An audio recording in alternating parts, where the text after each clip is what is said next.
প্রবাসী বাংলাদেশিদের জন্য জরুরি বার্তা দিয়েছে সৌদি আরব। গেল বুধবার রিয়াদে অবস্থিত বাংলাদেশ দূতাবাসের ভেরিফাইড ফেসবুক পেজে বাংলাদেশি প্রবাসীদের উদ্দেশ্যে এক বিজ্ঞপ্তি প্রকাশিত হয়েছে।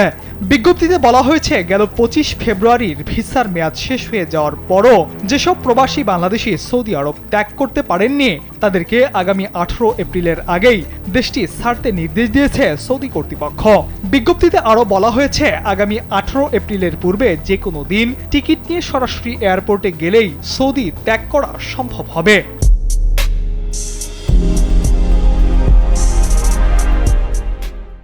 এ সময়ের মধ্যে কোনরূপ ভিসার মেয়াদ বৃদ্ধি করা কিংবা জরিমানা ছাড়াই প্রবাসীর সৌদি আরব ত্যাগ করতে পারবেন। এমত অবস্থায় মেয়াদ উত্তীর্ণ ভিজিট ভিসা, ওমরা ভিসা এবং ফাইনাল এক্সিস্ট ভিসাধারীদের 18 এপ্রিলের পূর্বেই সৌদি আরব ত্যাগ করার জন্য অনুরোধ করা হয়েছে। এমনকি নির্দিষ্ট সময়ের মধ্যে সৌদি আরব ত্যাগ না করলে পরবর্তীতে আইনি জটিলতা সৃষ্টি হতে পারে বলেও সতর্ক করেছে দেশটিতে অবস্থিত বাংলাদেশ দূতাবাস।